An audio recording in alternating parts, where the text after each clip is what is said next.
Hi అండి.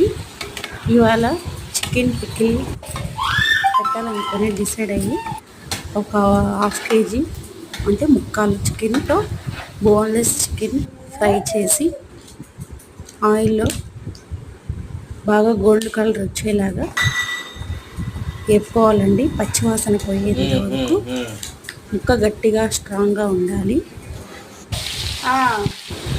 అదే ఆయిల్లో ఫ్రెష్గా నూరుకున్న అల్లం వెల్లుల్లి పేస్ట్ వేసుకొని బాగా పచ్చివాసన పోయేంత వరకు గోల్డెన్ బ్రౌన్ కలర్ వచ్చేలాగా అల్లం వెల్లుల్లి పేస్ట్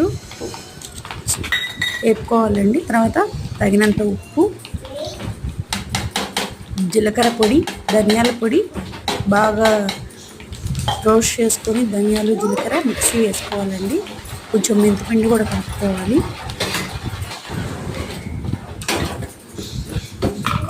బాగా ఆయిల్లో వేపుకున్న తర్వాత తగినంత కారం వేసుకోవాలండి. కప్పు కారం అయితే వేసాను నేను. మనకి ఎక్స్ట్రా ఆయిల్ అవసరం లేదు.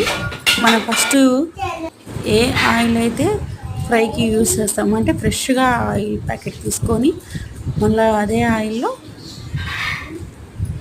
ముక్కలు, ఉప్పు, కారం, మసాలా అన్నీ వేసేసి దించుకున్న తర్వాత 10 మినిట్స్ తర్వాత ఒక నిమ్మకాయ పిండాలండి. పిండిన తర్వాత 1 గంట బయట పెట్టుకొని చల్లబడ్డాక గాజు గ్లాస్లో స్టోర్ చేసుకుంటే 1 మంత్ నిలువ ఉంటుంది.